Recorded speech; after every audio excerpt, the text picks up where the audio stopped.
네, 안녕하세요. 별별한 국사 최태성입니다. 역사는 최태성! 이야! 자, 또 한번 이렇게 길을 또 쫙 불어 모시고요. 여러분들 이름 부르면서 저와 함께 길을 나누셨죠? 꼭 하셔야 합니다. 오늘은 여러분들한테 제가 시를 선물을 좀 드리겠습니다.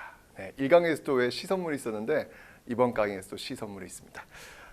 제가 시를 낭독할 텐데 한번 여러분 좀 이 시를 좀 들어봐 주세요. 제목은 소망이라는 시입니다.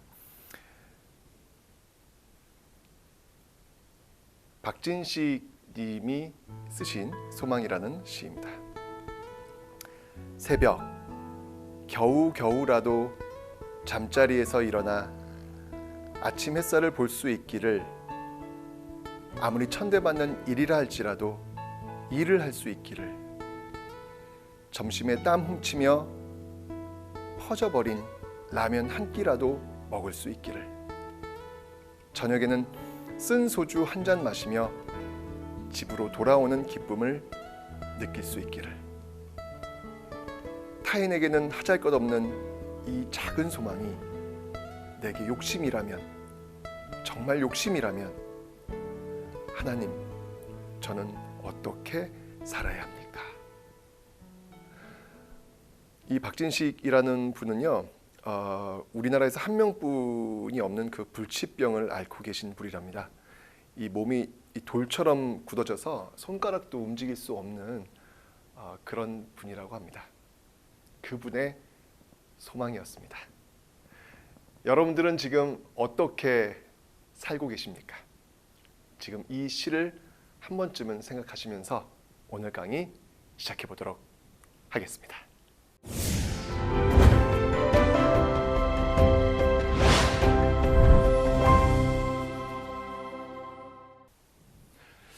자, 지금부터 여러분들 이 8강 고려의 문화에 대해서 한번 배워볼 텐데요. 일단 저는 이게 문화 파트가 나오면 좋아요. 여러분은 문화 파트 나오면 참 슬프죠.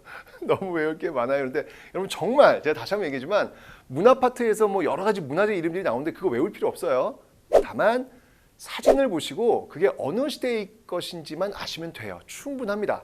아셨죠? 너무 그 외워야 된다는 강박관념은 내려놓으시라라는 얘기 제가 다시 한번 말씀드리겠습니다. 자, 먼저 여러분들 고려의 유학부터 한번 살펴볼게요. 여기서 지금 포인트는 고려의 문화에서 여러분 꼭 기억하실 게 뭐냐면 유교와 불교와 풍수지리예요. 특히 불교, 고려 불교. 사실 이 고려라고 하는 나라는 불교의 나라거든요. 그렇기 때문에 불교 파트를 좀 정확하게 여러분들이 알고 계실 필요가 있습니다. 유교, 불교, 풍수지리 요 세 가지가 포인트인데요. 그 중에서도 가장 중요한 것은 불교다라고 하는 거 요거 인지하시고 들어가도록 하겠습니다. 자, 먼저 유학부터 한번 살펴보겠죠. 유학, 유교. 자, 일단 기본적으로 여러분들 국가에서 관여하고 있는 학문이 있겠죠. 그 학문이 바로 관학이라는 게 있습니다. 관학.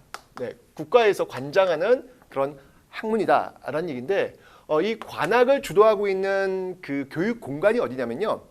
고려시대는 국자감이라는 게 있어요. 국자감. 자, 그래서 고려시대는 국자감이 있습니다. 그러니까 국자, 나라의 자식들이에요. 나라의 자식들을 살피는 곳이란 얘기죠. 그런 교육기관이란 얘기죠. 국가가 이제 주도하겠다는 얘기예요. 그 다음에 중앙이 있고요. 그러니까 이 국자감이라고 하는 것은 여러분들 중앙이라고 하면 고려의 중앙이 어디예요? 개경이겠죠. 개경이 있는 것이고 지방에도요 교육기관이 있어요. 뭐가 있냐면 향촌에 있는 학교라는 얘기예요. 향교. 그래서 국자감과 향교와 같은 그런 관학기관이 있었다. 뭐 지금도 마찬가지잖아요. 그죠? 그런 모습들이 있었다는 기억하시고 여러분들 다시 한번 고구려의 그 대학교가 어디라 그랬죠? 소수리망 때 태학. 그죠? 통일신라 신문왕 때는 그렇죠. 국학. 그리고 발해에도 있어요. 발해는 이제 주자감이라는 게 있고요. 지금 이 고려에는 국자감이라는 그런 대학이 있다. 조선시대는 어딜까요, 여러분들? 네, 성균관. 네, 이렇게 여러분들 쭉 한번 정리를 해 놓으시면 되겠습니다. 자, 그런데 이 관학이요, 좀 이렇게 서포트를 좀 많이 해줘야 될 거 아니에요, 그죠? 그래가지고 장학금을 지원할 수 있는 그런 곳이 있습니다. 뭐냐면 이 관학을 지원하기 위해서 만든 그런 장학재단이에요. 그게 뭐냐면 바로 양현고라는 겁니다. 네. 그러니까 굉장히 그 훌륭한 어진 그런 현자들을 키우기 위한 창고라는 얘기예요.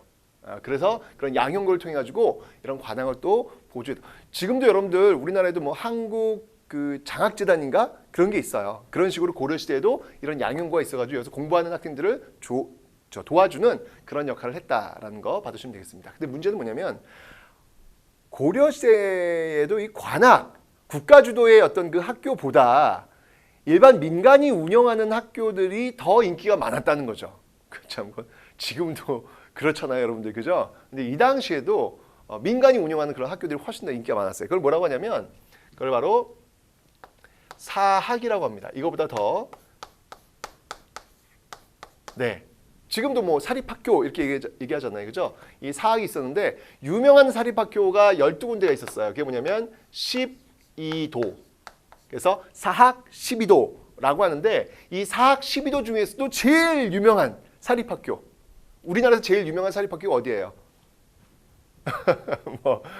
뭐 말해봐야 뭐 알겠지. 네, 그것처럼 고려 시대도 제일 유명한 학교가 있었단 말이에요. 그 학교가 어떤 학교냐면 문헌공도라는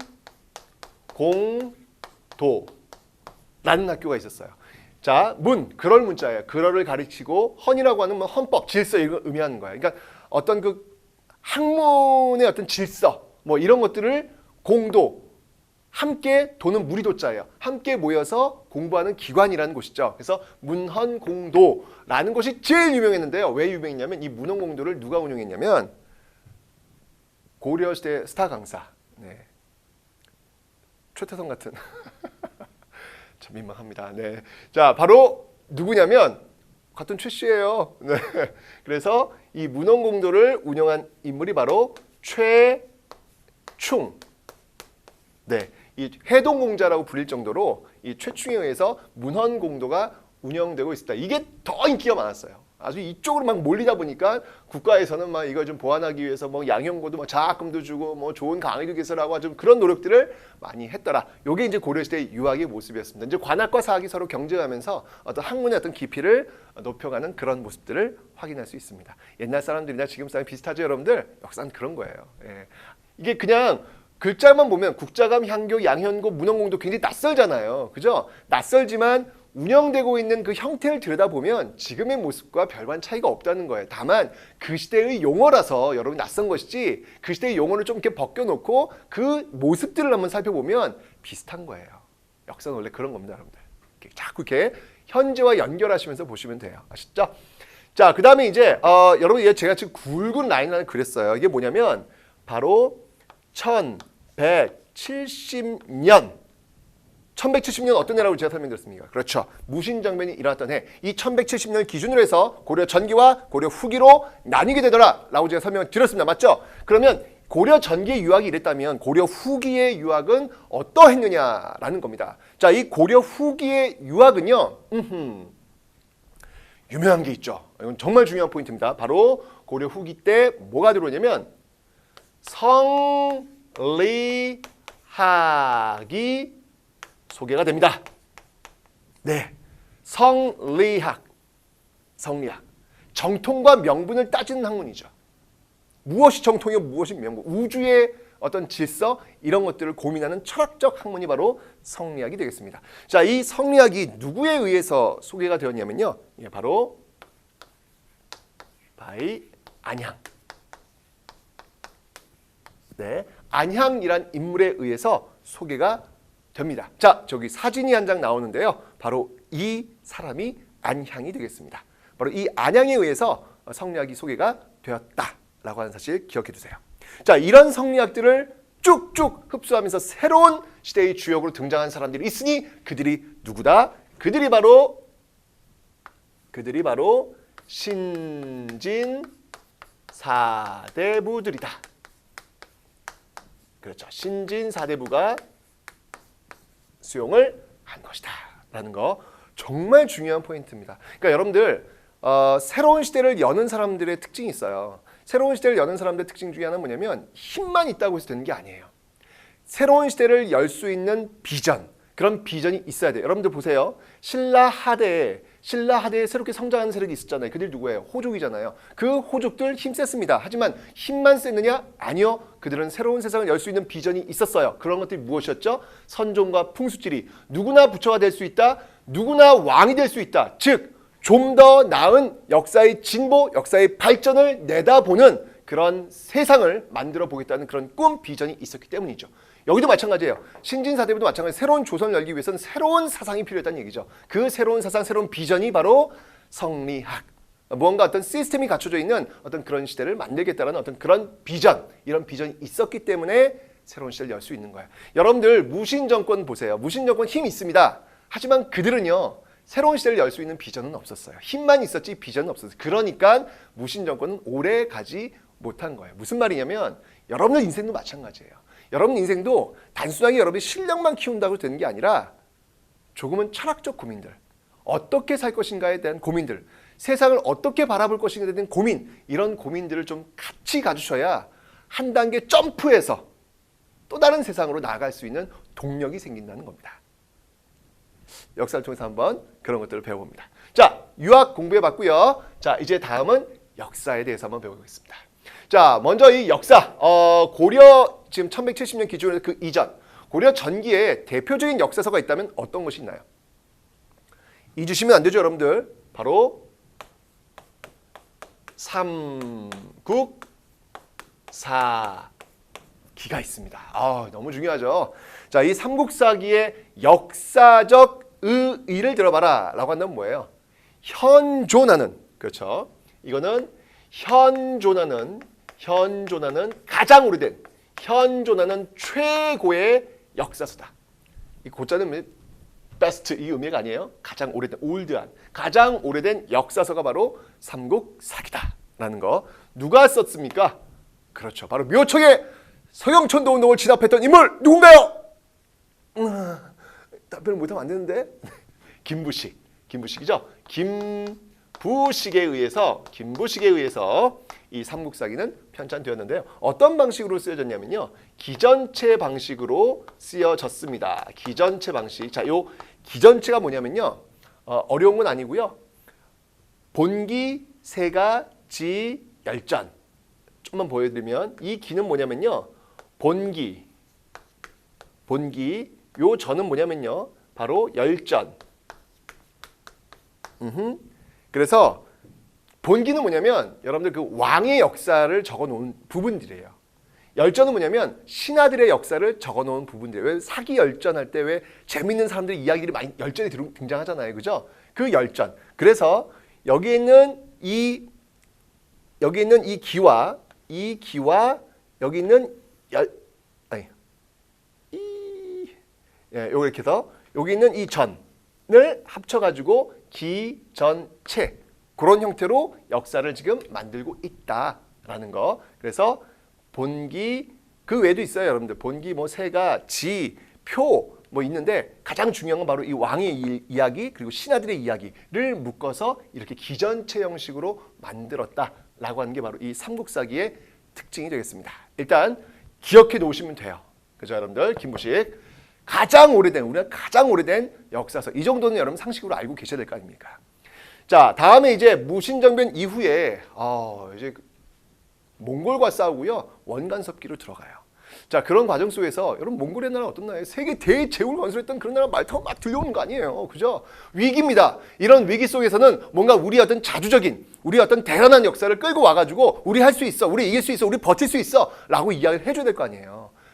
그런 일제강점기에도 여러분들 왜 신채호라든지 박은식과 같은 어떤 그런 민족주의적 역사가 나오듯이 이 당시에도 그런 역사서가 나오는 것이죠. 어떤 게 있냐면요. 바로 동명왕편. 네, 동명왕편이라는 게 있어요. 자, 동명왕은 과연 누구일까요? 자, 이 동명왕은 여러분들, 동명왕은 바로 고구려의 주몽입니다. 고구려의 주몽이에요. 그 고구려 역사, 여러분들 엄청난 역사를 넓혀놨던 그 고구려 역사 우리가 배워가지고 한번 물리치자. 뭐 이런 어떤 모습들이 나올 거 아니에요, 그죠? 동명왕편이 나오게 된 배경. 이때가 이제 언제냐면 여러분들, 몽골 침입기. 몽골 침입기에 동명왕편이 나오는 거예요. 그러니까 무작정 외우려고 하지 마시고요, 여러분들. 그 시대의 어떤 배경 속에서 이런 역사서가 나온다라는 걸 한번 정리해 놓으시면 되겠습니다. 동명왕편 봤고요. 그 다음에 이제 나오는 역사서는 뭐가 있냐면 또 유명한 역사서가 있죠. 바로 삼국유사. 삼국유사가 있습니다. 또 어떤 역사서가 있냐면 여러분들 제왕운기라는 게 있어요. 제왕운기라는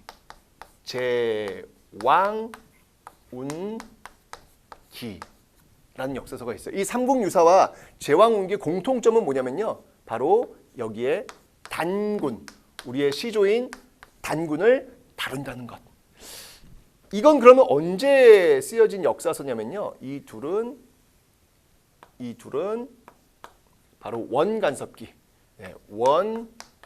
원간섭기에 쓰여지고 있더라라고 하는 거 봐두시면 되겠습니다. 자, 이 삼국유사는 여러분들 일연에 의해서 쓰여진 역사서인데요. 이 유자가 뭐냐면 남겨져 있는 역사라는 의미예요. 삼국에 남겨져 있는 역사. 무슨 말이냐면 삼국사에 김부식이 썼잖아요. 그죠? 썼는데 이 김부식의 삼국사에는요, 굉장히 뭐라고 할까? 증명될 수 있는 것. 그러니까 왜냐면 유학자가 썼기 때문에 합리주의적 관점에 썼단 말이에요. 이게 어떤 그 신비로운 이런 거 다 뺐어요. 말도 안 되는 거 다 뺐단 말이에요. 그 뺀 것들을 모아온 거예요. 남아있는 그 모아와가지고 만든 역사. 그러니까 굉장히 어떤 전설, 재미있는 일들 이런 것들은 삼국유사에 빼곡하게 수록되어 있더라라고 하는 거. 요게 이제 1170년 이후 바로 원간섭기 시대에 나온 역사서다라고 하는 거 기억을 좀 해놓으시면 되겠습니다. 보세요, 여러분들. 어려운 시기지 않습니까? 이땐 우리 어떤 자랑스러운 고구려의 역사, 더 나아가서 고조선 단군의 이야기 이런 것들. 우리 역사는 길다. 그리고 우리는 강한 역사를 가지고 있다. 몽골 너희들 아무리 너희들이 우리를 어떻게 한다 할지라도 우리는 우리의 정체성을 지킬 것이다 라고 하는 모습들을 지금 보여주고 있는 파트. 이게 역사의 힘이에요, 여러분들. 역사는 그래 존재하는 겁니다. 자, 다음 이제 불교에 대해서 한번 살펴보겠습니다. 자, 이제부터 이제 불교 굉장히 중요한 포인트예요. 불교 굉장히 중요한 포인트. 고려는 불교의 나라다라고 할 정도로 중요하니까 여러분 좀 잘 기억을 해놓으셔야 되겠습니다. 자, 일단 먼저 불교를 할 때는 여러분들 그 인물들을 한번 좀 살펴보면 될 것 같아요. 고려 중기를 대표하고 있는 인물이 누구냐면요, 바로 대각국사의천이라는 인물이 있습니다. 대각국사의천. 자, 그에 대해서 한번 살펴보도록 하겠습니다. 자, 이 대각국사의천은요, 일단 기본적으로 어떤 종파를 열었냐면요, 천태종을 엽니다. 대각국사의천은 천태종을 여는데요. 이 의천이 주장했던 교리가 뭐였냐면요, 바로 교관 겸수라는 거예요. 자, 교관 겸수. 이게 무슨 말이냐면 여러분들 여기서 이 교라고 하는 건요, 이 교라고 하는 것은 바로 교종을 얘기하는 거예요. 교종을 얘기하는 것이고, 관이라고 하는 것은 교는 뭔 가르칠 교리를 얘기하는 거니까 교종이고요. 관은 직관이에요. 문득 깨달음이에요. 이거는 바로 선종을 의미하는 거예요. 자, 설명드릴게요, 여러분들. 제가 분명히 말씀드렸습니다. 이 불교의 종파에는 교종과 선종이 있다라고 설명드렸는데, 교종이라고 하는 것은 문자를 중심으로 해서 경전을 외워가면서 읽어가면서 부처님의 말씀을 깨닫는 것, 이게 바로 교종이고, 선종이라고 하는 것은 참선을 통해서 문득 깨닫는 것을 선종이다 라고 제가 말씀을 드렸습니다. 그죠? 그런데 신라 하대가 되면서 바로 호족들에 의해서 선종이 굉장히 유행하더라라고 말씀드렸잖아요. 자, 그렇게 해서 이제 고려시대는요, 교종과 선종이 함께 가는데, 이 의천은 교종과 선종을 통합하려고 했다는 이야기예요. 그런데 방법은 일단은 교종 중심이에요. 교종 중심으로 선종을 통합하려고 한 거예요. 자, 이거는 교관 겸, 함께 겸해서 배워야 한다는 거거든요. 교종과 선종을 함께 배워야 한다라는 의미, 하지만 교종의 방점을 찍고 있어요. 교종 중심의 선종 통합을 의천은 이야기하고 있다라는 거 일단 기억해 놓으시면 되고요. 근데 의천이 이제 죽으면서 이건 굉장히 어떤 그 물리적 통합이었기 때문에 의천이 이게 왕족이거든요. 그러니까 그 힘으로 이제 딱 묶어놓은 놨는데, 그러니까 이 왕자가 딱 죽으니까 그 이후에 딱 가니까 결국 이제 다시 뿔뿔이 흩어지는 그런 물리적 통합이라서 좀 큰 결과는 나오지 않아요. 그 좋은 결과가 이제 그 고려 후기에 나옵니다. 그 승려가 누구냐면요, 바로 진울이라는 승려가 있어요. 진울. 보조국사 진울이라는 승려가 있는데, 이 보조국사 진울은요 어떤 종파를 열었냐면요, 바로 조계종. 오, 여러분 그거 알아요? 지금 현재 우리나라 불교의 2대 종파가 바로 조계종과 천태종이에요. 여러분들 부처님 오신 날 뭐 이런 거 행사하는 걸 보면은 주로 천태종 그리고 조계종, 그 두 종파에서 이 행진 같은 거 많이 합니다. 그러니까 우리 시대에 살고 있는 어떤 그 큰 종파들의 출발이 언제다? 고려 시대다. 굉장히 오래된 역사가 갖고 있네요. 그죠? 서울의 안국동에 가시면 여러분들 안국동에 그 조계사가 있어요. 조계사. 그 조계사가 바로 이 조계종의 본산이 되는 겁니다. 그렇게 연결이 되는 거예요. 그게 보조국사 진울, 고려 시대부터 연결해서 지금까지 오고 있는 거예요. 엄청난 역사죠, 여러분들. 조계종. 자, 이 진울은 과연 어떤 교리를 주장했느냐? 그걸 한번 좀 살펴볼게요. 자, 아까 의천 같은 경우에는요, 교종 중심의 선종 통합을 이야기했습니다. 진울은요 좀 달랐어요. 진울도 역시 마찬가지로 교종과 선종을 통합을 하자라고 했는데, 진울은 이런 방식을 제안을 하네요. 자, 어떤 방식이냐면 정, 해, 쌍, 수. 정이라고 하는 건 뭐냐면 여러분들, 이 정이라고 하는 것은 바로 선종을 의미하는 거예요. 해라고 하는 것은 뭐냐면 이거는 교종을 의미하는 거예요. 자, 왜 그런 설명드릴게요. 정이라고 하는 건 뭐냐면 여러분들 참선할 때 왜 선정에 들어간다 라고 이야기하잖아요. 선정. 그러니까 선종과 연결돼요. 참선과 연결되니까 이건 선종이에요. 해는 뭐냐면 지혜의 자예요. 공부를 해야 될 거 아니야, 지혜. 그죠? 공부를 해야 된다고, 공부를. 그러니까 교종. 문자를 통해서 습득을 해야 되는 지혜, 교종이라는 얘기죠. 그래서 선종과 교종을 함께 수학해야 된다. 그러니까 여러분들 여기 보면 알겠지만 지금 여기 있는 이 겸수란 말과 쌍수란 말은 같은 말이에요. 다만 순서가 좀 달라 있죠. 어떤 순서? 지금 진울 같은 경우에는 어디에다 방점을 찍고 있어요? 바로 선종에다가 방점을 찍고 있다는 것. 선종 중심의 교종 통합이라는 것. 이게 이제 의천과의 차이점이다라는 것이죠. 자, 특히 이 선종 중심의 교종 통합, 이 진울은요, 아까 의천은 물리적 통합이라고 그랬잖아요. 근데 이 진울은 화학적 통합을 통해 가지고 굉장히 성공한 모습을 보이게 될 겁니다. 이 정해쌍수 말고요, 또 하나의 어떤 그 가르침이 있어요. 뭐가 있냐면 바로 돈, 오, 점, 수. 있습니다. 자, 이 도노점수는 뭐냐면요, 이 도노라고 하는 건 뭐냐면 문득 깨달음이에요. 문득 깨달으면 그 다음에 점진적으로 여전히 수행을 해야 된다는 얘기예요. 깨달았지만 점진적으로 수행해야 한다라고 하는 도노점수도 주장을 합니다. 이 도노점수의 역사가 여러분 1000년 이상 오다가 요 근래에, 요 근자에 어느 유명한 스님께서 도노점수는 잘못이요! 라고 이야기한 스님이 계십니다. 그분이 바로 그 유명한 말씀을 남기신 스님, 성철 스님. 산은 산이요, 물은 물이로다 라고 이야기했던 그 스님이 진울의 이 도노점수 갖고 뭔 소리야! 도노점수가 말이 돼? 깨달았으면 끝난 거지 뭘 또 수행을 해? 끝이야! 돈수야! 라고 이렇게 이야기하시는 어떤 그런 모습도 있네요. 이거 그분들의 뭐 진울의 어떤 사상이나 뭐 성철 스님의 어떤 그 사상이나 저는 잘 모릅니다만 뭔가 그분들만의 어떤 대화가 있는 것 같아요. 그죠? 네, 어쨌건 그 진울의 도노점수라는 거. 그러니까 제가 이제 그런 얘기를 왜 했냐면 성철의 그 도노돈수와 이 진울의 도노점수라는 얘기를 왜 했냐면 역사라고 하는 게 여러분들 그저 멀리 떨어져 있는 우리와 전혀 관계가 없는 그런 것들이 아니라는 거예요. 그 시대의 어떤 생각들이 또 지금 시대에 와가지고 다르게 해석될 수도 있고 항상 연결고리가 있다는 것. 역사를 배우는 이유라는 것이죠. 그냥 나와는 전혀 상관이 없는 저 멀리 떨어져 있는 글자, 죽은 글자들의 집합체가 역사가 아니라 여전히 우리 생활에서도 의미 있는 무언가를 던져주는 그것이 바로 역사다. 성철 스님은 이 1000년 이상의 어떤 그 도노 점수를 갖고 고민한 거예요. 말이 돼? 깨달았으면 끝이지. 도노 점수야! 라고 나오는 거. 끊임없이 1000년 이상의 어떤 그 스님과 대화를 하면서 자기만의 어떤 그 답을 찾아 나가고 있다는 것. 여러분들이 역사를 공부하는 이유예요. 지금 1000년, 20만 년, 뭐 30만 년 그 엄청난 역사를 공부하고 있는데 단순히 시험 보기만을 위해서 공부하는 게 아니라 여러분들이 어떻게 살 것인지를 한번 좀 끊임없이 자꾸 신호를 한번 쏘면서 한번 좀 생각해보는 그런 시간이 필요하다라는 겁니다.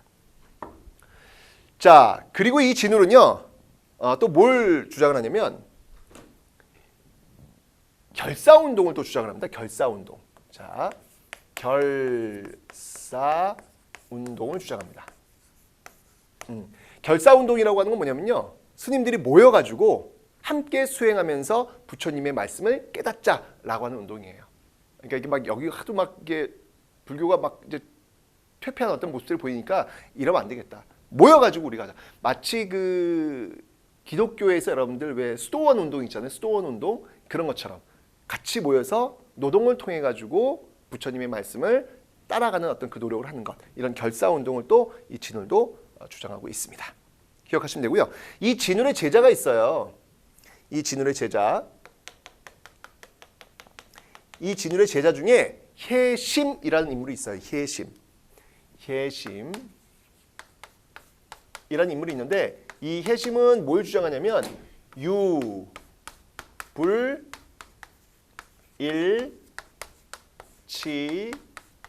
주장합니다. 유교와 불교는요 상당히 유사한 면이 있다라고 이야기를 하는 거예요. 그래서 유불일치서를 또 주장하는 혜심, 진울의 제자였다라는 거. 하여튼 여러분들 이 의천과 진울은요 굉장히 중요한 파트니까 반드시 기억을 해 놓으셔야 되겠습니다. 됐죠? 자, 다음 보겠습니다. 이제 불상을 볼게요. 불교에서 이제 불상을 한번 봐야 되겠죠. 자, 여러분들 우리 불상을 한번 봅시다. 이 삼국시대의 불상은요 상당히 그윽한 미소를 짓고 있는 서산 마해섬줄 보세요. 백제의 얼굴, 제 얼굴하고 비슷하다고 그랬잖아요. 굉장히 그 부드러운 어떤 미소를 띠고 있는 게 삼국시대의 불상이라면 통일신라 시대의 불상은 어땠나요? 석가람 본전물, 압도하잖아요. 그 석가람 본전물 앞에 서면 왠지 모르게 그냥 죄송합니다 라는 이야기를 할 것 같은, 그죠? 삼국시대 불상 같은 경우는 아유 이뻐라 이렇게 얼굴 만져주고 싶은 어떤 느낌이 드는데 석가람 본전물 앞에서 아유 이뻐라 이게 안 나와요. 그냥, 네 안녕하세요 이런 느낌, 그죠? 완벽한, 정말 완벽한 아름다움을 갖고 있는 그런 카리스마를 통일신라 석가람 본전물은 보여주고 있다라고 설명드렸습니다.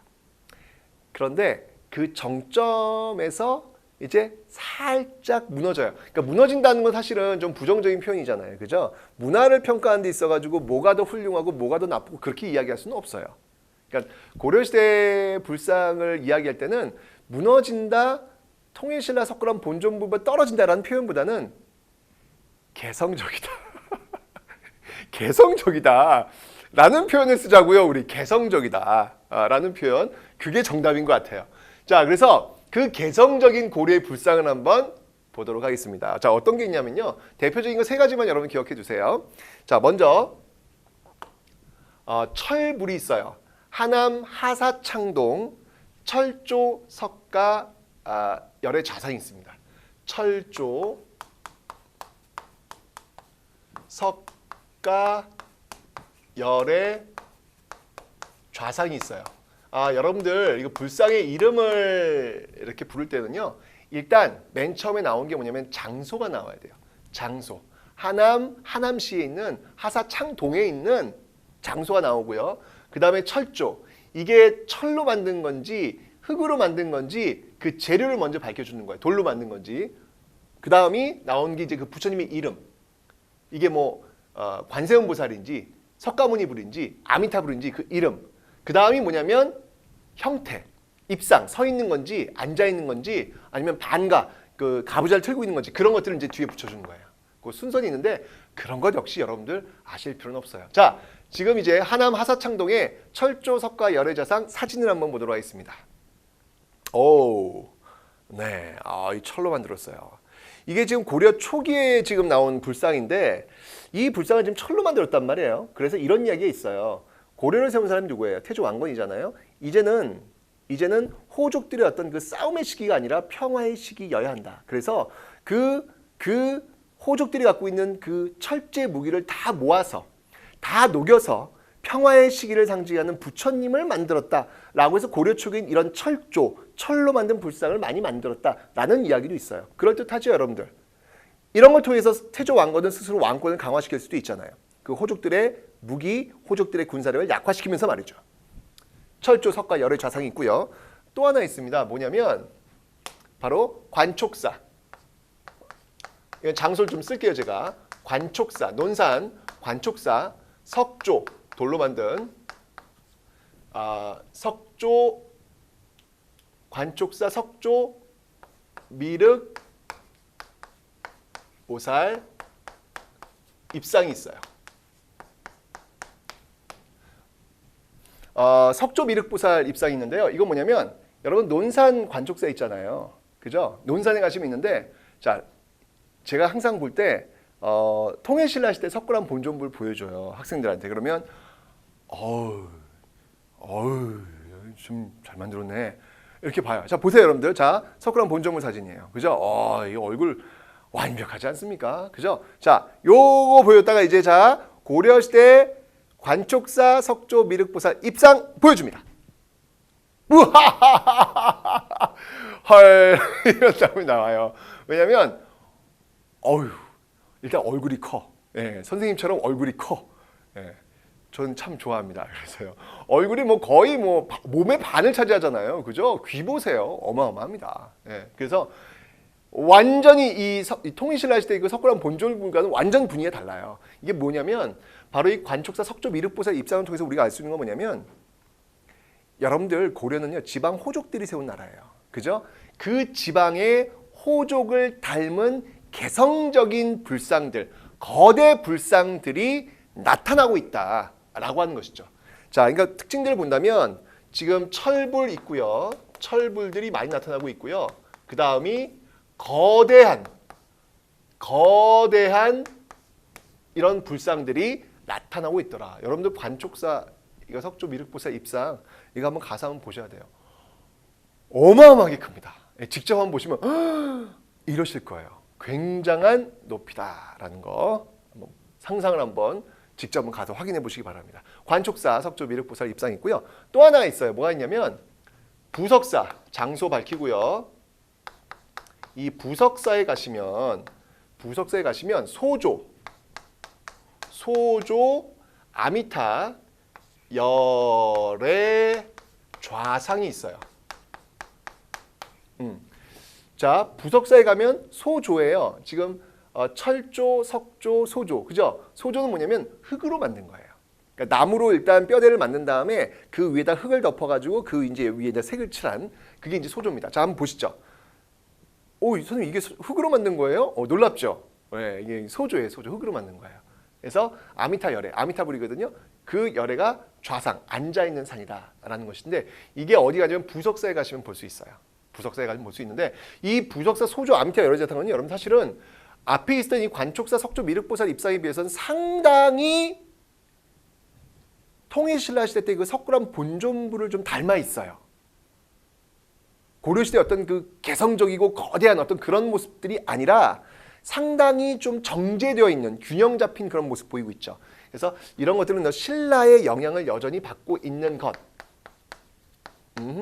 이렇게 이야기하기도 합니다. 어쨌건 여러분들 이걸 저는 지금 다 외웠었는데 여러분들 외울 필요 전혀 없어요. 제가 그래서 하얀색으로 지금 다 쓴 겁니다. 여러분들 외울 필요 없어요. 그냥 사진을 보시고 이게 어느 시대의 삼국시대 불상인지 통일신라시대 불상인지 조선시대 불상인지 고려시대 불상인지만 아시면 돼요. 아셨죠 여러분들? 외울 필요 없어요. 사진만 보고 어느 시대인지 알면 되는 거예요. 네. 절대 여러분들 출제위원들이 이 이름을 알아야 문제를 푸는 그런 문제 내지 않아요. 그런 문제를 내는 걸 너무 수치스러워해요. 여러분들은 왜 이렇게 잘 몰라 출제위원들을 굉장히 스트레스를 받아요. 이런 그 뭐 연도 문제, 뭐 이런 이름 문제 내는 거 굉장히 창피합니다. 출제위원들은요. 그러니까 여러분 너무 염려하지 마세요. 아시죠? 자, 이렇게 보시면 되고요. 고려 후기 불상 있는데 통과. 예, 통과. 좋지? 좋아요. 예, 쭉 넘어갔습니다. 다음에 이제 불탑을 한번 보도록 하겠습니다. 이 불탑은 좀 중요해요. 불탑은 역시 이 불탑도 사진을 보시고 여러분들이 이해하시면 되는데 어떤 게 있냐면 고려 전기의 그 불탑으로 유명한 게 있죠. 바로 월정사 팔각 9층 석탑. 월정사 팔각 9층 석탑이 있어요. 너무 예뻐요. 너무 예뻐요.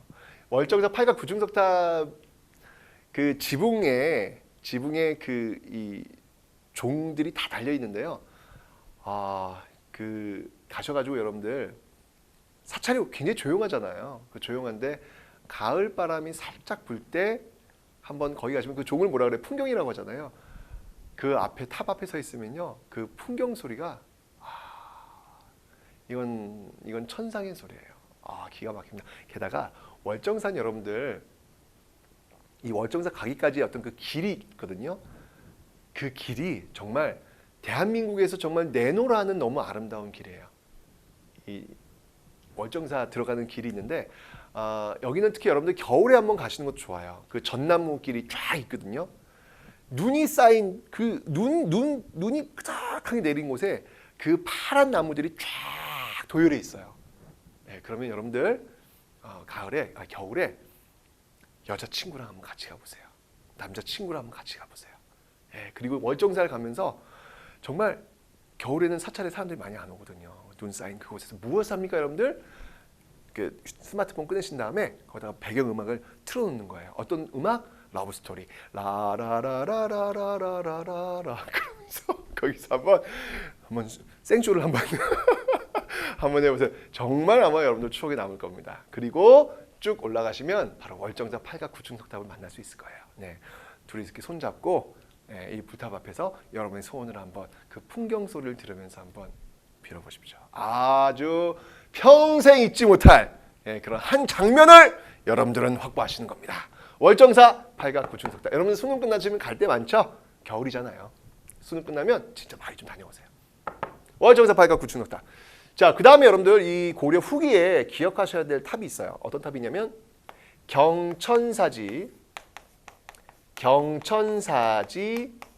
10층 석탑이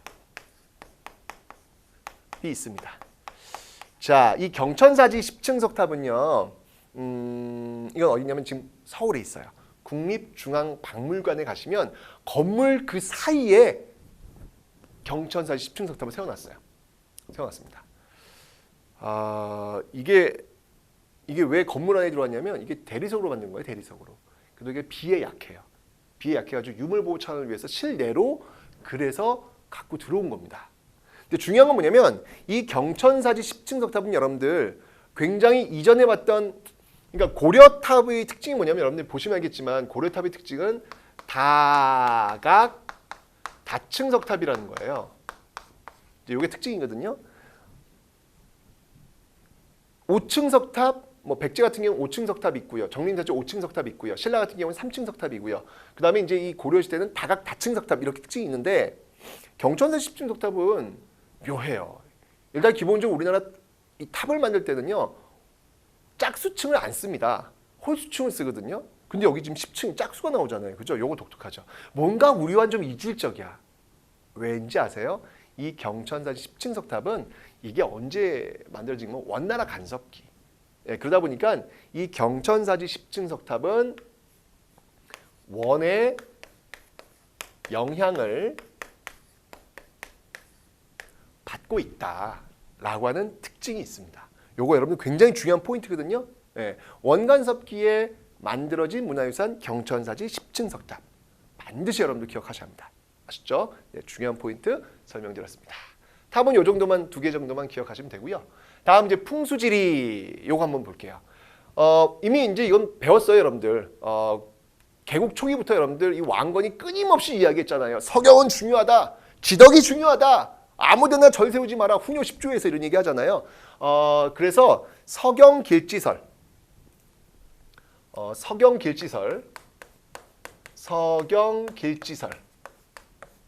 서경은 어디죠, 여러분? 지금의 평양입니다. 이 서경길지설을 이야기를 계속했어요. 어디서 했죠, 여러분들?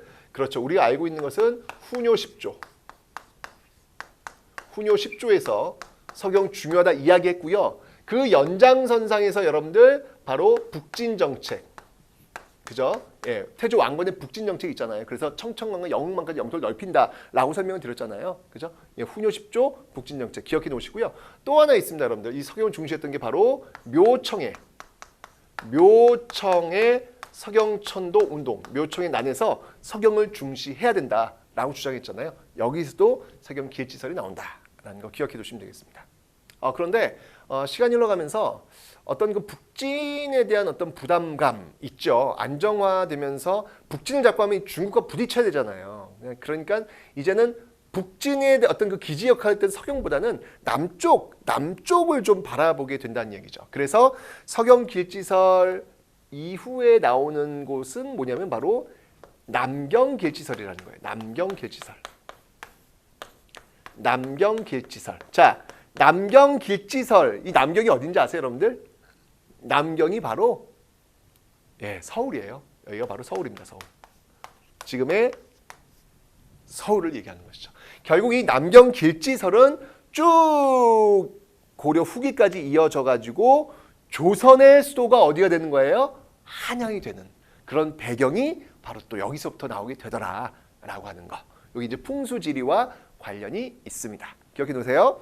자, 다음은 이제 인쇄. 우후, 고려하면 여러분들 인쇄죠.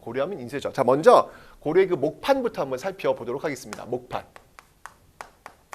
자, 고려의 목판. 여러분들 우리나라 그 인쇄의 기술은 정말 대단하다. 기억나세요? 통일신라 때 그 불국사 3층 석탑에서 발견되었던 세계에서 가장 오래된, 현존하는 가장 오래된 목판 인쇄물 무엇이죠?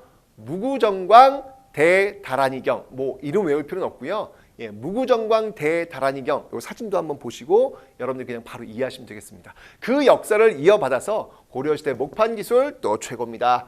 자, 이땐 여러분들 특히 거란족이 쳐들어왔을 때, 이 거란족을 물리치기 위해서 만든 목판본이 있어요. 그게 뭐냐면 바로 초조대장경이라는 겁니다. 초조대장경. 네, 정말 불법의 힘, 부처님의 힘을 빌려가지고 거란족을 물리치겠다. 거란 기억나시죠, 여러분들? 10세기, 11세기 거란족이 쳐들어왔고 이때 활약했던 인물이 서희와 강감찬, 서희의 강동육주, 강감찬의 귀주대첩, 그 얘기잖아요. 그때 초조대장경을 만들었다는 이야기예요. 대단하신 분들입니다. 그죠? 그런데 시간이 흘러가서 여러분들 기억하죠? 자, 1170년 무신년문 이후에 또 누가 쳐들어옵니까? 몽골이 쳐들어온다. 엄청난 세계 대제국을 건설했던 그 몽골이 쳐들어오는 거예요. 이 몽골이 지나간 곳은요, 남아 나는 게 없어. 그래서 이 몽골 같은 경우에는요, 몽골이 쳐들어왔을 때 여러분들 뭐가 없어진다 그랬죠? 뭐가 붙었다 그랬죠? 예, 황룡사지. 그 신라 시대 때 황룡사지 이 9층 목탑이 불타버린다. 아유, 나빠 진짜. 세계 문화유산을 그렇게 하면 되겠니? 그건 무식한 거예요, 무식한 거. 그러면 안 돼. 지금도 마찬가지예요. 지금도 뭐 우리랑 종교가 안 맞다고 해서 뭘 없애버린다거나 그런 건 옳지 않죠, 여러분들. 그죠? 중동 지역에서 그런 것들이 많이 보여지고 있는 것 같은데 참 위험해요. 또 이 황룡사 9층 목탑뿐만 아니라 이 초조대장경도 이때 또 불탑니다. 정말. 그래서 바로 이런 몽골에 맞서기 위해서 또 마찬가지로 이제 없어졌으니까 만든 목판이 있어요. 그게 뭐냐면 바로 8만 대장경이라는 거죠. 그게 바로 8만 대장경. 이 8만 개가 넘는 그런 목판본인데요. 일단 기본적으로 여러분들 이 목판은이라고 하는 건 여러분들 습기에 약해요. 이게 뒤틀리면 끝이에요. 그러니까 이걸 뒤틀리지 않도록 보존하는 게 힘든 것이고, 또 하나 뭐냐면 그 8만 개 이상의 목판을 하나씩 칼로 새겼다는 거. 여러분들 이거는요, 불심이 없으면 불가능할 겁니다. 글씨 하나 생기고 부처님한테 나무 아미타불 또 하고, 또 글씨 하나 새기고 부처님한테 나무 아미타불. 이건 정말 성스러운 하나의 그 장인의 어떤 그 모습이 아니었을까 라는 그런 생각이 듭니다. 뒤틀리지 않았고요. 그 모습이 온전하게 보존되고 있는 정말 세계 문화 유산 팔만대장경이 이때 만들어지고 있습니다. 자, 뿐만 아니에요, 여러분들. 활판도 있어요. 활판. 자, 활판은 뭐냐면요. 이게 이제 목판이라면 활판은 금속 활자를 얘기하는 거예요. 금속 활자. 금속 활자 하면 또 여러분들 이거 세계에서 가장 현존하는 가장 오래된 금속 활자본. 그게 뭔가요? 그게 바로 직지 심체 요절. 네, 직지 심체 요절이 되겠습니다. 이 직지 심체 요절도 역시 마찬가지로 여러분들 세계에서 가장 오래된 현존하는 최고, 네, 최고의 금속 활자본. 정말 여러분 자랑스럽지 않아요? 현존하는 세계 최고의 목판, 그 목판 인쇄물을 역시 우리가 무구정광 대다란인경 불구사 삼층선에 보고 있고요. 그리고 현존하는 가장 오래된 금속 활자본 역시 또 우리가. 이 세계에 얼마나 많은 민족과 얼마나 많은 나라들이 있어요. 그런데 그 인쇄술에 있어서만큼은 단연 코리아예요. 따라올 수가 없어요. 정말 대박입니다. 그런데 중요한 건 여러분들, 세계 최고임에도 불구하고 그것이 세상을 바꾸는 데는 큰 영향을 주지 못했다는 것. 이 직지심체 요절보다 좀 더 늦게 나중에 나오는 그 구텐베르크의 그 금속 활자 있잖아요. 그것은 여러분들 그를 알고 싶어하는 사람들을 위해서 활용이 됩니다. 즉, 이 직지심체 요절은 뭐냐면요, 그를 알고 싶어하는 사람들이 아니라 어떤 지배층들, 그 지배층들이 읽는 그런 책에만 머물렀기 때문에 이 활판 기술이 확대가 되질 않는 거예요. 영향을 주질 않는 거예요. 하지만 서양이 이거보다 늦었지만 그 목적은 많은 사람들에게 글을 읽힐 수 있도록 하겠다는 목적이 들어가면서 세상을 바꿔놓은 것이죠. 여러분들도 어떤 꿈이 있을 거예요. 그 꿈이 어떤 꿈이어야 될까요? 많은 사람들에게 도움을 줄 수 있는 꿈.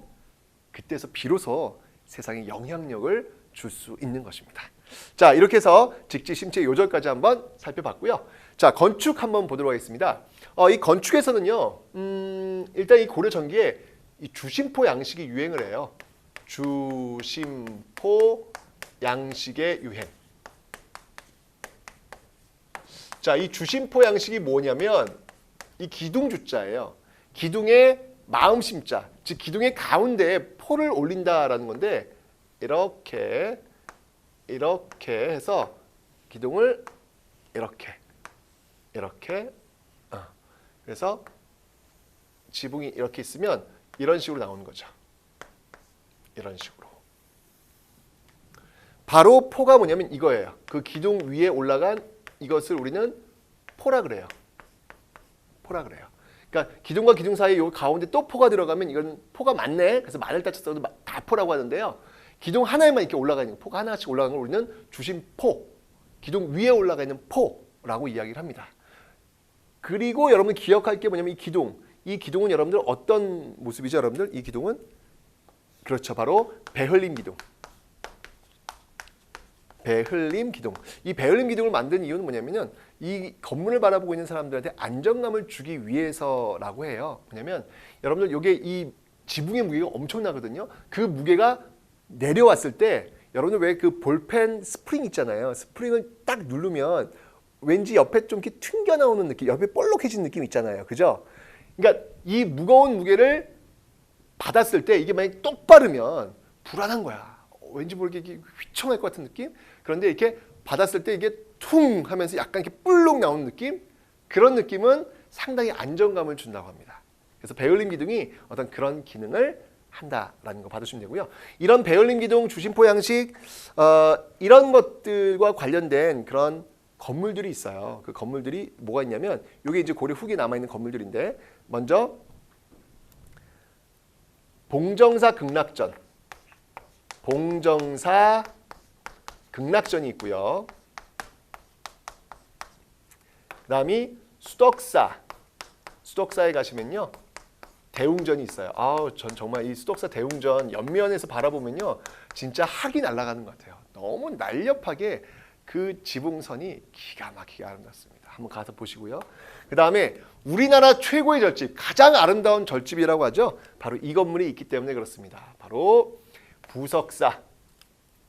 바로 부석사 무량수전. 부석사 무량수전. 정말 여러분들 이 부석사 무량수전은요, 정말 아름다운 절이에요.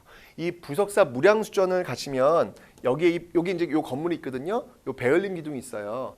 부석사 무량수전, 그 부석사 그 매표소에서 표를 끊으시고 부석사 무량수전에 올라가서 이 베을림 기둥에 여러분 손을 딱 타치하기 전까지는 절대 뒤를 돌아보시면 안 돼요.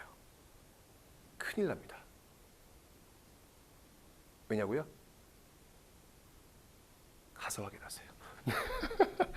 절대 여러분 뒤를 돌아보시면 안 돼요. 수능 끝나고 나서 부석사 한번, 우리나라 최고의 절집이야. 진짜 예쁜 절집이거든요. 꼭 한번 가서 보세요. 이 부석사 무량수전 안에 뭐가 있는 거예요?